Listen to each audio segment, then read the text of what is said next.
Voy a leerles esto que escribió un autor del famoso New York Times con un título algo así como que la oración es un hábito inútil con un lado oscuro. Y dice literalmente esto: es el último recurso de quienes se han quedado sin ideas y el primer recurso de quienes nunca se molestaron en pensar en cómo podrían realmente solucionar el problema en cuestión. No podemos resolver nuestros problemas, y mucho menos los del mundo, mediante la oración. En definitiva, la oración es ilógica, incluso en términos religiosos. Si Dios tiene un plan, ¿por qué intentar frustrarlo? Si Dios puede ser influenciado por las oraciones, ¿qué clase de Dios permitiría que los horrores que vemos en el mundo? Clásico comentario de ignorante. Y si dos creyentes devotos oran por cosas diferentes, ¿cómo elige Dios al ganador? La oración no es más que un poderoso placebo. Otro autor del New York Times, que es curiosamente pastor y profesor, dice lo siguiente, y este es peor todavía. Pastor y profesor. La oración como experiencia y gesto no requiere creencia ni adhesión religiosa. Desafortunadamente, en Norteamérica y Europa, el concepto de que la oración debería ser ha estado dominado por la imagen, mayoritariamente protestante, de la oración como un discurso a Dios. La oración no requiere una lealtad consciente a Dios. El objetivo principal de la oración es la vitalidad humana. Contribuye principalmente a que las personas brillen, crezcan, reflexionen, aprovechen el momento, resistan el entumecimiento, se abran, enfrenten el dolor y los problemas y se acerquen unos a otros. ¿Qué clase de hippie es? La oración, dice la oración como un hábito inútil, con un lado oscuro, y el otro autor dice que la oración es un vehículo para la vitalidad humana. O sea, simplemente tiene un fin para mí, básicamente. Y es claro entonces que la oración es un tema controvertido, si lo vemos así. Ahora, puede haber alguien que escuche eso y diga, sí, pero la realidad es que es controvertido solamente fuera de la casa de fe, fuera de la iglesia, no dentro. Pero no es cierto, porque aún dentro de la familia de la fe debemos afirmar el valor de la oración y hay división sobre lo que hace la oración. Hay preguntas y respuestas que son controvertidas acerca de la oración. ¿La oración nos transforma? ¿La oración cambia las cosas? ¿La oración cambia la mente de Dios? ¿La oración hace algo en absoluto? ¿La oración cambia las circunstancias? Podrían ser preguntas que hacemos. Uno de los primeros y reconocidos padres de la iglesia escribió esto. Dice, primero, si Dios predice lo que sucederá y si debe suceder, entonces la oración es en vano. Segundo, si todo sucede según la voluntad de Dios y si su voluntad es fija y nada de lo que Él desea puede cambiarse, entonces la oración es en vano. Y su posición es similar a lo que escuchamos antes. Y ahora vean qué interesante algo que escribió la Madre Teresa. Dice, la oración nos cambia y nosotros cambiamos las cosas. Antes oraba para que Dios alimentara a los hambrientos o hiciera esto o aquello, pero ahora oro para que me guíe para hacer lo que debo hacer, lo que puedo hacer. Antes oraba por respuestas, pero ahora oro por fuerza. Antes creía que la oración cambia las cosas, pero ahora sé que la oración nos cambia y nosotros podemos cambiar las cosas. Entonces, hoy vamos a hablar de este tema controvertido, la oración. ¿Y cómo lo haremos? Como todo lo que hacemos aquí cada semana, con la palabra y sin opiniones ni artículos de New York Times, ¿ok?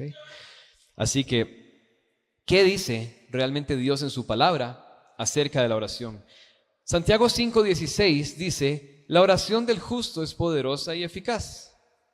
Hoy vamos a aprender cómo orar eficazmente, y lo cual lo aprenderemos que requiere orar con 4 convicciones en específico, que las vamos a ver en otro versículo. Pero quiero nada más resaltar esto. Como casi que todo lo que hemos visto todas las semanas, hay una condición. Y hemos escuchado condiciones como si haces esto, pasará esto. Si pasa, ¿verdad? Todas las semanas pasamos por algún versículo que habla de un sí y un entonces. Aquí tal vez no es específicamente así, pero dice que la oración del justo es la que puede mucho. La oración del justo es la que es poderosa y eficaz. Es decir, la que no es del justo no es poderosa y eficaz y no puede mucho. Si los llevamos, o sea, siempre es bonito agarrar los versículos, lo que dice, y pensarlos al revés. La oración del justo es poderosa y eficaz. Es decir, la oración del que no es justo no lo es. ¿Cómo queremos que sea nuestra oración? Qué triste sería estar orando sabiendo de antemano que no es poderosa y eficaz nuestra oración. Entonces es como sin sentido. Ahí sí iríamos más o menos con lo que dicen estos otros autores. Pero si queremos orar, creo que todos quisiéramos que nuestra oración sea poderosa y eficaz, como lo dice Santiago 5. Ahora, les decía que vamos a aprender cómo orar eficazmente entonces. Y lo vamos a aprender con 4 convicciones que las vamos a ver en Hebreos 11:6. Hebreos 11:6 dice: y sin fe es imposible agradar a Dios, porque es necesario que el que se acerca a Dios crea que le hay y que es galardonador de los que le buscan.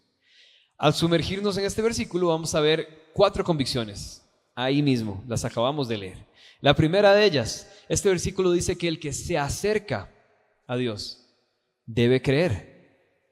El que se acerca a Dios debe creer que le hay, es decir, debe creer que hay Dios, que no se está acercando nada más ahí al aire, ¿verdad? Tiene que creer que se está acercando a Dios.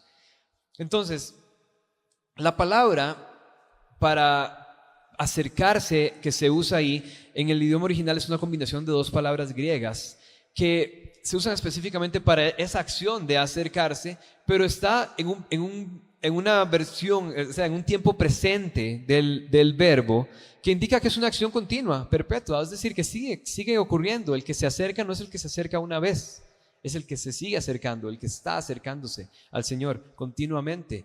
Y ese verbo se usa específicamente para esa acción de acercarse continuamente, de estar acercándose todo el tiempo. Y significa que una traducción podría ser acercándose o viniendo a Dios. No es nada más el que se acerca, el que está acercándose o el que está viniendo a Dios, como implicando que una y otra vez lo continúa haciendo. Entonces, la primera convicción detrás de la oración efectiva es que la consistencia importa, es decir, esa insistencia, esa perseverancia, ese continuar, ese seguir acercándonos es importante. Yo personalmente he tenido una vida de oración sumamente inconsistente. Mi déficit atencional, mi cerebro que no para de dar vueltas a inventar cosas y mi hiperactividad han sido obstáculo muchas veces. No sé si a alguien le pasa. Ay, ahora solo yo, ¿verdad? Porque aquí no venimos a impresionar a nadie, aquí venimos a buscar y aprender todos juntos y a ser genuinos y honestos. Pero definitivamente sí he aprendido que la oración importa, claramente, y que tiene un impacto en las cosas. Si leemos la palabra del Señor, si conocemos al Señor, vamos a querer relacionarnos con Él. Y aquí es donde volvemos una vez más a esta parte de la visión que Dios nos ha dado como iglesia, de la adoración, espíritu, palabra y oración. O sea, yo podría decir, como decíamos hace estas últimas semanas, yo me relaciono con el Señor por medio de la adoración. ¿Por qué? Porque soy músico. Y ya. Y puedo obviar las demás. O yo me relaciono por medio de la palabra. ¿Por qué? Porque eso es lo mío, leer es lo mío. Y podríamos estarnos una vez más, como decíamos hace un par de semanas hablando de la palabra de Dios, hablábamos de no elegir bandos, justamente, de decir yo soy alguien que se relaciona por medio de la palabra. Entonces el espíritu no es, eso es para otros locos, ¿verdad? O yo soy adorador, entonces solo me relaciono con Dios por medio de la adoración, me encanta cantarle canciones, me gusta pintarle cuadros, no sé, me gusta danzar y me gusta hacer cosas para exaltarlo, para adorarle y demás, pero leer no es lo mío. Podríamos caer en eso, ¿verdad? Entonces, a lo que voy es a esto: si conocemos al Señor por medio de su palabra, si vamos aprendiendo de Él, vamos viendo que en la palabra de Dios está llena de oraciones y oraciones poderosas y oraciones que provocaron cosas impresionantemente grandes. No porque la oración por sí sola las provoca, sino porque la oración por sí sola es esa comunicación con el Señor y provoca lo que el Señor, solo Él puede hacer. Entonces, yo he aprendido que importa y que tiene un impacto en las cosas. Cuando digo que he sido inconsistente, no estoy refiriéndome a que no soy alguien que soy alguien que no ora, sino que me imagino que es el caso de muchos también. Hemos tenido etapas donde somos oradores así poderosos y etapas donde apenas, ¿verdad? Pero déjenme contarles esto de mí. Yo disfruto muchísimo más orar cuando no tengo nada por qué orar. Es decir, cuando no tengo una necesidad o algo que me haga ir delante del Señor a orar.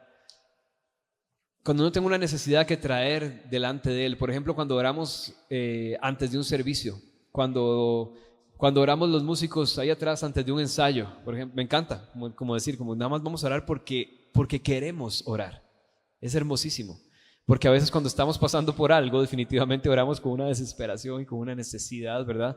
Pero a mí me encanta orar cuando no hay ninguno de esos motivadores externos, ninguno de esos factores externos, sino nada más vamos a orar. porque orar es bueno, vamos a orar porque necesitamos del Señor, vamos a orar porque esto que vamos a hacer, si no está Él, no tiene sentido. Por eso todos los domingos aquí a las 10 de la mañana estamos orando, todas las personas que van a servir, y si quieres venir igual los domingos a las 10 a orar y después a tomarte el café afuera, más que bienvenido. No es exclusivo para quienes van a servir el fin de semana, pero es orar y poner el servicio de ese domingo en manos del Señor y decirle que se haga tu voluntad, habla tus palabras, lo que quieras hablar, que seas exaltado, que en medio de la adoración te muevas, que en medio del servicio de cada uno de nosotros haya más del Señor. O sea, es orar porque lo necesitamos a Él y porque queremos hablar con Él y podemos hacerlo parte, porque nada de eso tiene sentido si Él no está aquí. Entonces, me gusta también orar solo. Yo, por ejemplo, no soy fan de que oren por mí. No sé si hay alguien que sea así. Y no sé si está mal decir eso, pero espero que no. Me gusta orar solo. Me encanta. Porque cuando alguien está orando por mí, mi cerebro se va para todas partes. Pero cuando soy yo el que está orando, tiene que estar donde tiene que estar. Y entonces hay un esfuerzo cuando oramos incluso en intimidad. Cuando oramos solos, hay un esfuerzo, claramente. A veces cuando alguien ora por nosotros no hay esfuerzo. Nada más te pones así y alguien hace la parte difícil, ¿verdad? Pero cuando decidimos orar, hay una decisión, hay una convicción, y debo creer que debo creer que Él me está escuchando y debo creer que le estoy orando a Él. Por lo tanto, implica pues ese enfoque y esa decisión. Cuando oramos, por ejemplo, antes de iniciar el servicio, o cuando vamos a iniciar cualquier servicio de la iglesia, siempre iniciamos orando. Es muy normal, y yo vengo de ese mundo básicamente donde termina el conteo y inicia la adoración, ¿verdad? Y tiene que ser increíble ese comienzo para que la gente se despierte. El que vino dormido, que siga dormido. O sea, de por sí la canción no es para ellos. Entonces, me encanta aquí nada más poder decir, acabó el conteo. Vamos a orar y vamos a hacer un llamado a la adoración. Vamos a despertar los corazones más bien. No vamos a meterle un bombazo a alguien con el sonido y con el escándalo de la canción, sino vamos a decidir entregar este momento en manos del Señor. Me encanta como esa libertad de decir, vamos a orar al inicio del servicio para que el Señor reciba la adoración, ¿verdad? No quitarle como el factor show. Me encanta. Y por eso les digo que hay momentos donde orar es especial, decidimos hacerlo.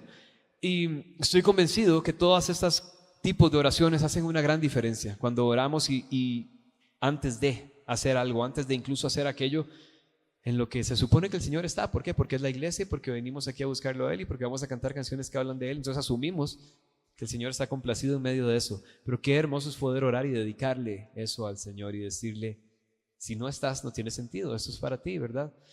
Ahora, entonces hablamos de la primera convicción es acercarse, estar acercándose, estar viniendo al Señor creyendo que le hay. Ahora, número 2, entonces la primera convicción, creer que orar de manera constante tiene una importancia, estar viniendo, estar acercándose. ¿Cuál es la segunda convicción? Volvamos una vez más a Hebreos 11:6. Dice, y sin fe es imposible agradar a Dios, porque es necesario que el que se acerca a Dios, el que se está acercando, crea que le hay y que es galardonador de los que le buscan. Ahora, cuando habla ese versículo de que Él es galardonador, ahí igual, si vamos a todo el estudio del idioma original, es más o menos Él llega a ser galardonador de los que le buscan. La palabra que se utiliza ahí significa como un nace o se convierte o surge o sucede que. Es decir, que ese galardonador llega como consecuencia de la fe de aquel que cree que Dios es galardonador de los que le buscan, de aquel que cree que le hay y que es galardonador de los que le buscan. Entonces la segunda convicción es esta. Ahora, que Dios se convierte en galardonador de los que le buscan. Y esto hay que aclarar algo aquí porque puede sonar un poco extraño. Es decir, que Dios cambia, se convierte deja de ser lo que era y ahora se convierte en galardonador.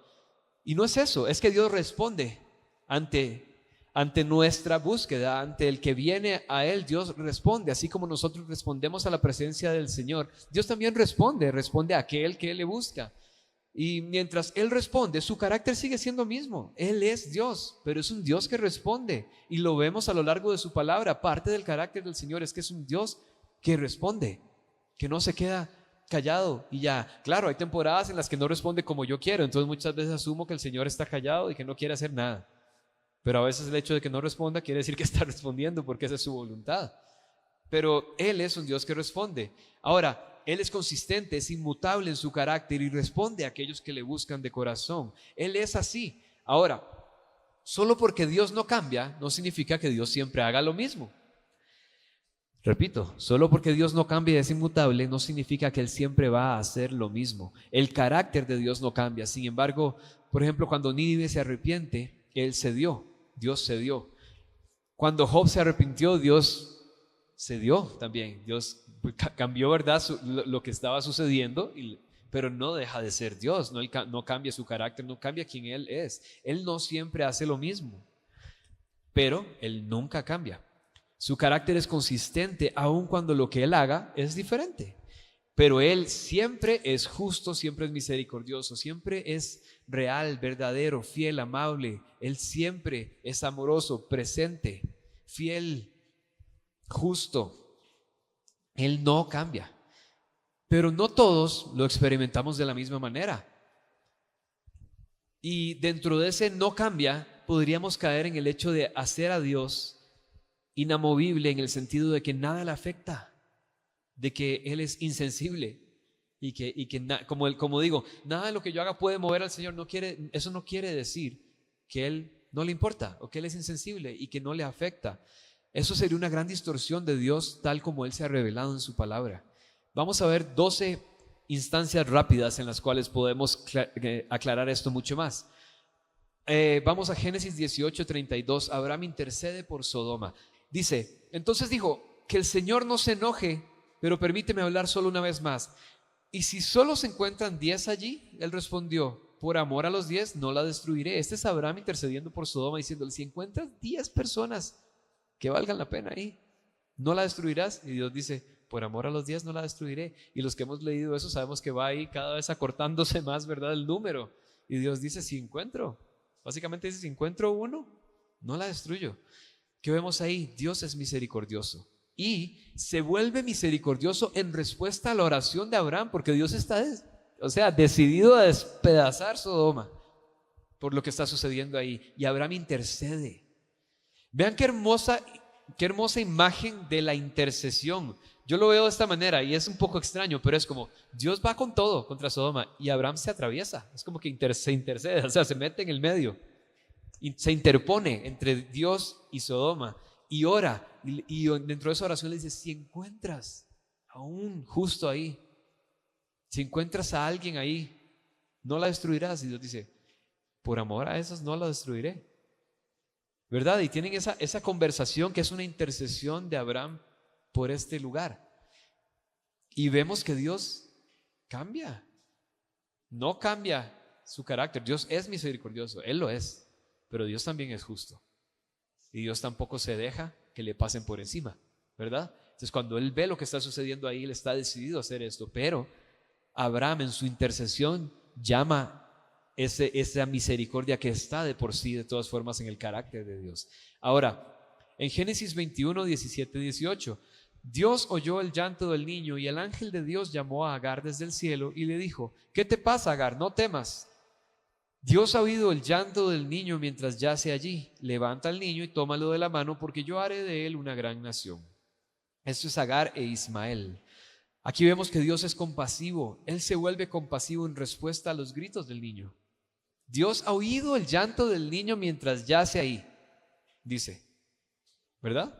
Dios ha oído el llanto del niño. Ese niño ni siquiera puede articular palabras y Dios escucha el llanto del niño y es compasivo. Ahora en Éxodo 3, 7 al 8, el Señor dijo, he visto la aflicción de mi pueblo en Egipto, los he oído clamar a causa de sus capataces y me preocupa su sufrimiento. ¿Ven lo que dice? He visto la aflicción de mi pueblo en Egipto, los he oído clamar a causa de sus capataces y me preocupa. Es decir, los ha visto y los ha oído en su sufrimiento y le preocupa su sufrimiento. Y dice, por eso he descendido para rescatarlos. Dios es Salvador y se convierte en Salvador en respuesta a los gritos del pueblo. Entonces lo que quiero que vean aquí es que el origen de esa palabra inicial de que Él es galardonador es que Él se hace galardonador de los que le buscan. No quiere decir que Dios está cambiando, quiere decir que sale esa parte que es parte de su naturaleza, de quien Él es. Entonces aquí vemos, el pueblo está sufriendo, el pueblo está en aflicción, el pueblo está clamando, Dios escucha y por eso he descendido para rescatarlos, dice. Dios es salvador y se convierte en un salvador en respuesta a los gritos del pueblo y el clamor del pueblo. Ahora, Manoa con Sansón, en Jueces 13, 8, 9, dice: entonces Manoa oró al Señor: perdona a tu siervo, Señor, te ruego que permitas que el hombre de Dios que nos enviaste vuelva para enseñarnos cómo criar al niño que está por nacer. Aquí Manoa le pide perdón al Señor y le dice: te ruego, le está rogando al Señor. Y dice: Dios oyó a Manoa y el ángel de Dios volvió a la mujer mientras ella estaba en el campo, pero su marido Manoa no estaba con ella. Dios es sabiduría, se convierte en maestro en respuesta a la oración de Manoa. Dios responde cuando oramos y Él se manifiesta. Hay muchos que podrían afirmar que Dios no hace nada diferente en respuesta a nuestras oraciones, como que ya todo está escrito y ya todo es como es. Pero estamos viendo aquí a Dios respondiendo con esas partes maravillosas de su carácter y de quién Él es, respondiendo al clamor de aquellos que claman a Él y que vienen a Él. Entonces, muchos podrían decir que todas las escrituras son solo ejemplos de Dios retratándose ante nosotros como con términos humanos en los que podemos identificarnos, ¿verdad? O sea, es que pueden escuchar de todo. Si ustedes se ponen así como un día de vagabundería a ver podcasts y todo eso de este tipo de cosas, todo el mundo tiene una opinión, pero la palabra nos está diciendo que Dios responde ante quienes claman a Él. ¿Sabes lo que sucede cuando tratamos a Dios como si no respondiera a la oración? Vamos a ver lo que dice Primera de Reyes. ¿Qué sucede cuando tratamos a Dios como si Él no respondiera a las oraciones? Primera de Reyes 18, 26, 29 dice: y tomaron el toro que les fue dado y lo prepararon e invocaron el nombre de Baal desde la mañana hasta el mediodía, diciendo: oh Baal, respóndenos. Pero no hubo voz, ni nadie respondió, y cojearon alrededor del altar que habían hecho. Y al mediodía Elías se burló de ellos diciendo: griten a gritos, porque es un Dios. O está meditando, o está haciendo sus necesidades, o está de viaje, o quizás está dormido y hay que despertarlo. Ese sería yo totalmente. Y gritaron a gritos y se sajaron como de costumbre con espadas y lanzas hasta que la sangre chorreó. Y al mediodía deliraron hasta la hora de la ofrenda de la oblación, pero no hubo voz, nadie respondió y nadie prestó atención. Cuando representamos a Dios como si fuera un Dios que no responde a nuestro clamor y a nuestras oraciones, lo convertimos como en uno de esos ídolos de los cuales aquí Elías se está burlando.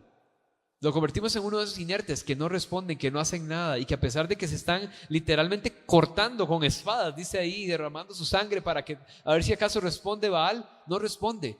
Cuando nosotros llamamos a Dios y lo tratamos como un Dios que no responde y que no va a hacer nada al respecto, aunque oremos, estamos tratándolo como uno de esos, como un becerro dorado, como una imagen, como un ídolo que no tiene vida, que está muerto, que no va a hacer nada porque por naturaleza no tiene cómo hacerlo porque está muerto, es una estatua.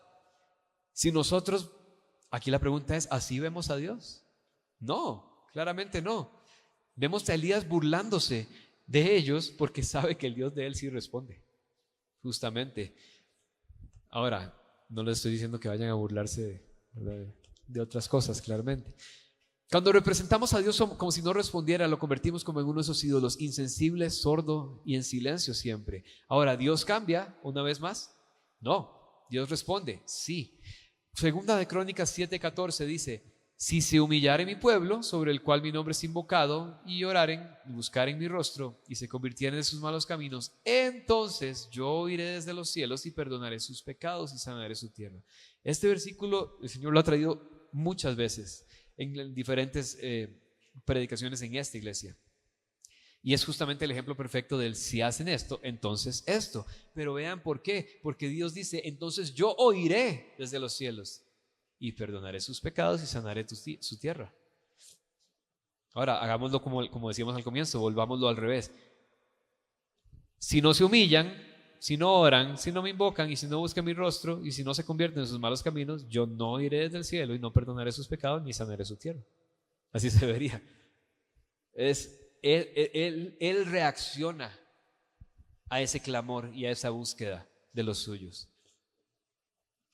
Su palabra y cada una de sus promesas está llena de un sí y entonces, justo como lo decimos. La razón por la que encontramos consuelo en algunas ideas a veces distorsionadas acerca de la inmutabilidad de Dios es porque muchas veces nos resulta incómodo asumir la responsabilidad de aquellos que orando el Señor puede escuchar y puede suceder algo. Es una enorme responsabilidad lo que hay en nuestra vida de oración.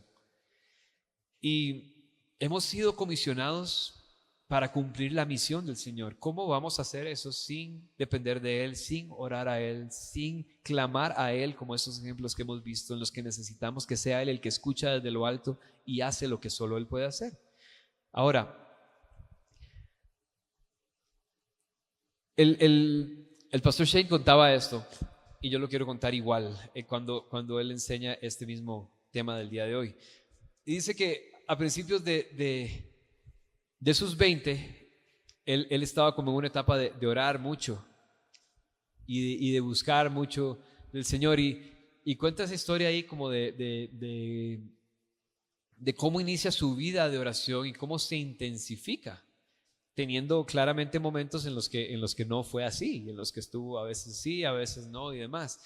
Y cuando leía eso, escuchaba esto de él, en la del año pasado especialmente, pensaba en esto. Curiosamente, a mi inicio de mi caminar con el Señor, yo oraba muchísimo y leía muchísimo y curiosamente no adoraba nada, porque la música cristiana me parecía lo más aburrido del planeta Tierra.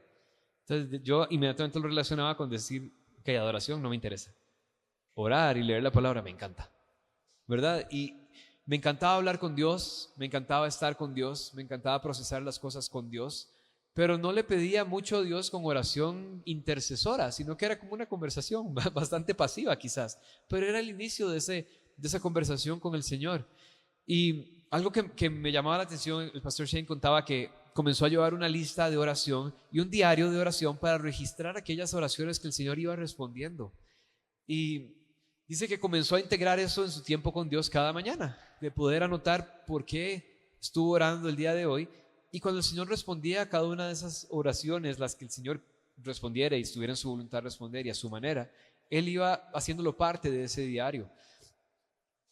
Y él dice esto, dice, empecé a notar que a menudo funcionaba. Y dice, ¿se respondieron rápido mis oraciones? No, algunas no, pero la mayoría ya lo han hecho en su totalidad o en gran medida. Y cuando yo leía eso, yo decía, es cierto, es verdad. Las cosas por las que yo empecé a orar cuando me empecé a acercar al Señor, había cosas que estaban muy clavadas en mi mente por las cuales yo oraba demasiado. Y las veo y son una realidad en mi vida. Una de las primeras cosas por las que yo oraba demasiado fue para que el Señor me sacara de la depresión en la que estaba por la muerte de mi papá. Y fueron como 10 años, yo no sé, o 9 años, algo así. Yo en serio perdí la cuenta, pero algo así fue. Y yo no me acuerdo del momento en el que ya yo dije, ya, esto se acabó, sino que un día nada más como que alguien me preguntó, justamente hablando de esa temporada de mi vida, hablando de eso me di cuenta que ya no estaba ahí. Digo, wow, el Señor respondió a su manera, a su tiempo, y ha ido sanando, ha ido restaurando muchas cosas, pero lo hizo. Y ni me di cuenta. Si hubiera llevado un diario de oración, probablemente me hubiera dado cuenta. Probablemente hubiera dado cuenta que ya Él respondió eso, por lo que sigo orando, porque me hubiera encontrado a mí orando constantemente, viniendo al Señor, justo como este ejemplo, una y otra vez, por eso mismo, hasta en que un punto digo, ¿por qué sigo orando por esto? Ya el Señor lo respondió, ¿verdad? Y me doy cuenta que el Señor lo ha respondido, pero yo no me di cuenta. Y eso es bastante interesante para mí. Y aprendí ahí que no solo que Dios responde, sino que incluso llevar un registro de esas respuestas del Señor y contarlo a otros es glorificarlo a Él, es testificar de Él, es darle la gloria a Él, es darle el reconocimiento a Él de lo que ha sucedido en mi vida. Claramente, si ustedes me ponen a hablar de esa temporada de mi vida, yo voy a apuntar todo al Señor. O sea, si ustedes me hubieran conocido en ese momento, era una cosa impresionante, que yo digo, solamente el Señor puede restaurar eso. Y Él responde porque es quien Él es. Ese es Él. El Señor responde, el Señor escucha nuestro clamor. Ahora, la palabra dice, y volvamos a la pregunta del comienzo, la palabra dice que la oración del justo puede mucho. ¿Y qué pasa si una persona justa no es simplemente alguien que no peca, sino más bien alguien que hace lo correcto? ¿Qué sería lo correcto? La pregunta, ¿verdad? ¿quién es el justo? El justo no necesariamente va a ser aquel que nunca peca, sino aquel que decide hacer lo correcto. ¿Qué pasa si lo correcto, por ejemplo, es dar testimonio del Señor? Y dar testimonio de lo que el Señor ha hecho, de lo que le hemos visto hacer y de la respuesta a esos clamores y esas oraciones. Eso es correcto. Eso nos puede llevar a ser como el justo, porque justo habla también de justicia. O sea, no sería justo que el Señor responde, que el Señor haga, y yo nada más no cuente, no testifique, no le dé la gloria a Él de lo que Él está haciendo. Y si nos guardáramos en secreto los testimonios de lo que el Señor ha hecho, quizás eso podría pervertir el propósito original de la oración contestada. Es decir, ha sido contestada porque el Señor es un Señor que responde, pero para que levantemos su nombre en alto y para que testifiquemos de quién es Él, que es para su gloria. Ahora, como les decía al comienzo, creo que temprano en mi relación con el Señor, les he contado que yo comencé a caminar con el Señor a los 19 años y creo que temprano yo me di cuenta que la oración sí hacía la diferencia. Fue corto ese periodo de siento que mi oración no pasa del techo, como esa es una frase cristiana por excelencia, ¿verdad? Y creo que muy temprano en mi relación con el Señor me di cuenta que no. ¿Por qué? Porque leía mucho, como les digo, y veía que en la palabra sucedían ese tipo de cosas y siempre he tenido esa capacidad de creer que lo que está ahí es cierto. Y yo decía, si ellos oraron así y el Señor obró de esas maneras, Él es el mismo ayer, hoy y siempre. Y por lo tanto, si yo clamo a Él, si yo oro a Él, mi oración tiene que estar llegando a Él.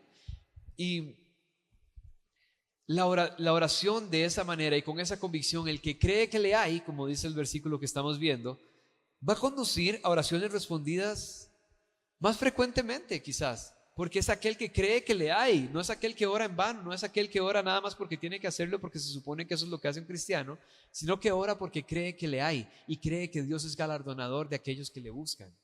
Ahora, la tercera entonces sería, la primera dijimos que es, la primera convicción es acercarnos constantemente, estarnos acercando constantemente a Él. La segunda, creer que Él responde, es decir, que Él se hace galardonador de aquellos que le buscan.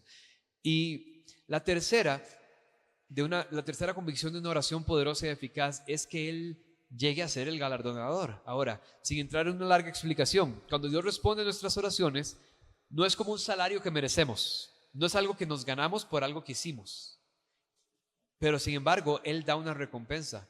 ¿Por qué? Porque Él es bueno, porque Él es fiel, porque Él cumple su palabra. No porque yo haya hecho un excelente trabajo, no es un salario, es una recompensa. Y no relacionemos recompensa inmediatamente con un monto monetario, ¿verdad? No es una recompensa por dar información del criminal, ¿verdad? Y no es ese tipo de recompensa. Ahora, Él responde y Él da esa recompensa porque Él es fiel y porque Él es bueno. No es algo que ganamos, que compramos o que merecemos. Es algo que Él da como recompensa. Y lo que quiero decir con esto es que, a ver, ¿Dios cumple su palabra? Sí. Él dijo, me buscarán y me hallarán si me buscan de todo corazón. ¿Verdad? Él dijo eso en su palabra. Ahora, ¿merecemos eso? ¿Merecemos encontrarlo a Él? No. Él dijo, cuando llames te responderé. Sí, Él lo dijo. Él responde cuando llamamos. Sí. ¿Lo merecemos? No. ¿Es una recompensa? Sí. ¿Es un salario? No. Porque no es algo que merezcamos. Es algo que viene porque Él es bueno, porque Él es fiel y porque ese es Él. Él es un Dios que responde y Él es un Dios que recompensa. Él se convierte en recompensador, galardonador, es la palabra que dice ahí. Y es eso mismo. Ahora, ¿importa entonces mi participación en ese asunto? Claro que importa. Pero el hecho de que yo participe para que Él se haga galardonador, ¿implica que lo merezco? No. Es porque Él es bueno y porque Él es fiel. Ahora, el hecho de que Dios haga lo que Él dijo que haría es una recompensa y es consistente con su carácter, con quien Él es. El hecho de que Él haga lo que dijo que haría es consistente con su carácter. Él no miente, Él cumple lo que promete. Esto se basa en quién es Él. Ahora, entonces una recompensa y un salario no son lo mismo. Uno se hace en reconocimiento a y el otro se hace en pago a. Es diferente. Es importante entender esto para protegernos de llegar a pensar cosas como esto que tengo en mi vida lo compré en el lugar de oración, lo compré de rodillas, ¿verdad? Por tantas horas de oración. También nos va a proteger de pensar que la oración no importa. Y la palabra dice que la fe, sin la cual es imposible agradar a Dios, es lo que leíamos justamente. Sin fe es imposible agradar a Dios. Y esa fe viene de aquellos que creen que le hay. Viene consistentemente. Es decir, ese tipo de fe sin la cual no podemos agradar a Dios es aquella que viene a Él, sigue viniendo a Él, cree que Dios se convierte en galardonador y cree que Dios recompensa justamente. Esa es la fe de la que habla ahí. Ahora, veamos cuál es el último de estos puntos. Otra vez Hebreos 11:6, leámoslo una vez más, dice: sin fe es imposible agradar a Dios, porque es necesario que el que se acerca a Dios crea que le hay y que es galardonador de los que le buscan. Es decir, la cuarta convicción que vemos ahí se basa en los que le buscan. Más allá de considerar, está esa mirada que decide buscar. No es como que lo vemos como una opción, tal vez voy a buscar al Señor. No, es una mirada que se pone en Él y viene a Él y lo busca a Él porque sabe que le hay y que es galardonador de los que le buscan. Se trata de una búsqueda diligente y la palabra, justamente la palabra también del original, habla acerca como de una investigación, como de indagar, ese tipo de búsqueda. No es nada más como que viene y toca la puerta a ver si alguien le abre, no, es que busca, entra ahí. Por eso habla de el que viene a Él debe saber que le hay y es galardonador del que busca. Es decir, es una búsqueda intencional, es un trabajo de buscar, de búsqueda, para llegar al fondo de un asunto, básicamente. O sea, para llegar ahí implica una labor de búsqueda. Por eso se traduce como una búsqueda ferviente. Ahora, es una búsqueda con intención, con propósito, con esfuerzo. Y hablamos justamente de esta palabra buscar en el primer día de estas 14 semanas, de ser buscadores de su presencia para poder descubrir, para poder encontrar y para poder, él decía, en ese día leíamos que él se dejará hallar. Y lo decía literalmente así en su palabra, Él se deja hallar. Ahora, el pastor Shane también cuenta algo muy interesante. Dice que en el año 2017 le dieron una serie de libros acerca de los avivamientos históricos que han existido en la iglesia cristiana. Y ese momento, digamos, para él, si ustedes lo escuchan a él hablar del avivamiento, es algo que le apasiona, justamente porque descubrió eso y empezó a orar por eso a raíz de haber leído acerca de esas cosas que han sucedido a lo largo de la humanidad. Y algo de lo que él siempre menciona, y es real justamente, que cuando Dios ha derramado su presencia de esa manera en ciertos momentos de la historia y llevó a que iglesias se llenaran, ¿verdad? Y que la gente corriera a esos lugares a buscar del Señor, como con esa hambre, con ese avivamiento en sus corazones, con muchas personas llegando a los pies del Señor y siendo salvos y en arrepentimiento. Todo eso muestra con frecuencia en todas esas situaciones que la oración, hubo una oración sacrificial, hubo una oración que precedió a que sucedieran esas temporadas de avivamiento, una oración que no es simplemente una oración nada más por salir del asunto, sino iglesias que oraban fervientemente, que han buscado al Señor, que se han puesto esa meta de buscarlo y de encontrarlo. Entonces, así fue, el 100% de esas ocasiones hay un factor de arrepentimiento y un factor de una búsqueda en oración bastante ferviente.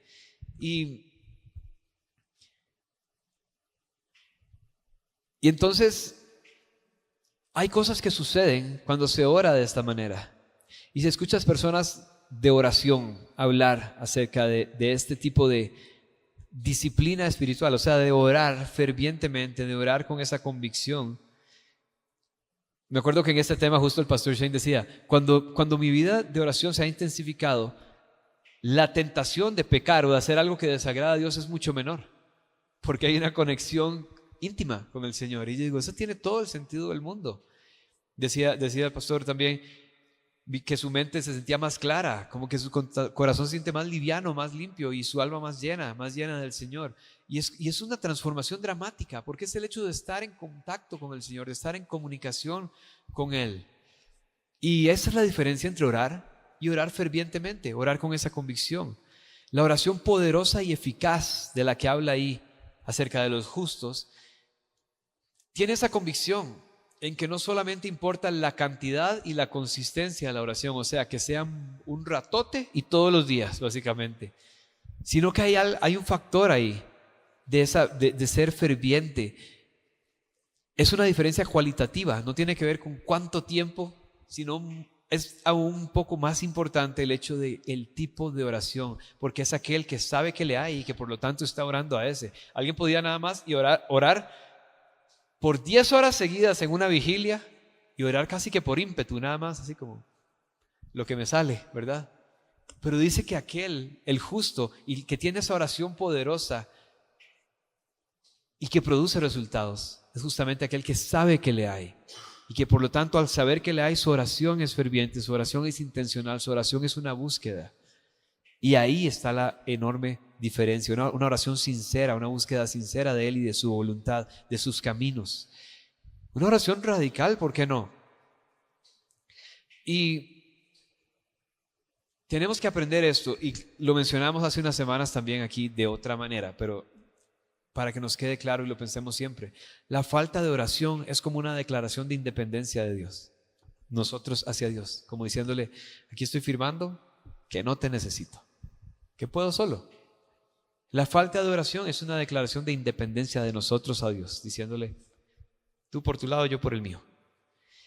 Y cualquier área de nuestra vida por la que no oramos, estamos declarando independencia sobre esa área. Como, aquí sí, Señor, pero aquí no, y aquí tal vez, y aquí un poquito, pero en esta no, y en este área sí. Y así no se vale. Hoy vamos a terminar orando justamente. Y la oración es que seamos un pueblo dependiente y un pueblo desesperado, que lo busca en oración. Eso va a hacer toda la diferencia. En serio, podríamos ser una iglesia llena de virtudes, virtudes que este mundo aplaude. Y como sabrán, no nos interesan lo más mínimo. Pero podríamos estar llenos de cosas que llaman la atención como iglesia. Pero ¿de qué nos sirve si no llamamos la atención del Señor? Si no le hacemos ver que aquí hay quienes le adoran, quienes oran a Él, quienes dependen de Él, quienes no quieren ser independientes. Así que seamos un pueblo que viene constantemente en oración, que busca fervientemente con esa fe y que se convierta Él en un galardonador para aquellos que le buscan aquí en este lugar. Y eso es también lo hermoso de lo que hemos repetido durante estas semanas, de tener un movimiento de oración 24/7, cuando sabes que la iglesia está unida y está orando. No es que Revolution Church es un conjunto de iglesias en diferentes lugares del mundo. No, es una sola iglesia. Es una sola iglesia puesta de acuerdo, y por lo tanto la oración, si se dan cuenta, vean, sin este movimiento de oración, es mucho más probable que esto fuera nada más un grupito de iglesias independientes cada una de sí. Pero la oración nos une en una visión, tanto los líderes de cada iglesia que se reúnen a orar, como el hecho de estar caminando juntos bajo una misma guía de oración, orando por lo mismo, escuchando al Señor. A veces el Señor habla algo en Ecuador, que lo comparten hacia Colorado, hacia nosotros, hacia México, y todos oramos juntos hacia lo que el Señor está hablando para confirmar eso. Y no decimos, eso fue lo que el Señor le dijo a Ecuador. No, somos una sola iglesia. Y la oración es un factor tan importante en esa unidad y en ese factor global de ser iglesia, justamente. Ahora, la oración puede unir muchísimo, porque iglesias hay millones. Pero estoy seguro que tenemos tanto en común como iglesias alrededor del mundo, si nos fijáramos, si tuviéramos la oportunidad de ver por qué está orando cada iglesia. Tenemos tanto en común. Vamos a orar por más de Él. Vamos a orar por más de su presencia, por dependencia del Señor. Todas estas cosas, justamente la oración es algo que tiene que suceder en todo lugar. Y ahí en la oración no es un asunto de estilos. No, es que nuestra iglesia es cool, entonces no ora. No es como elegir un género musical para la iglesia, ¿verdad? Aquí nunca vamos a adorar con mariachi, para que sepan. Digo, si los decepciono, sépanlo. Pero no es así, como no pasa lo mismo con la oración, como decir, no, aquí no vamos a orar. No es un gusto o una preferencia. Es un asunto de que es nuestro medio de comunicación y es también nuestra declaración entonces de dependencia del Señor. Cuando oramos como iglesia le estamos diciendo, te necesitamos. Y sin ti no podemos. Y entonces vamos a orar juntos.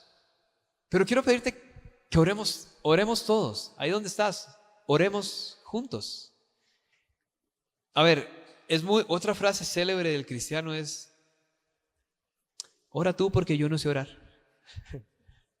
Ora tú porque el Señor a ti sí te oye, ¿verdad? Esa es otra. Es completamente absurdo. Tienes un privilegio enorme. Y me encanta que Jesús dejó claro que la palabrería y las palabras elegantes y todo eso, y los que se ponen de pie en las sinagogas, Jesús dice, no tiene sentido. O sea, no es lo lindo que hables, es el hecho de saber que le hay y que es galardonador, saber que le hay y acercarnos a Él constantemente en oración. Así que vamos a orar juntos.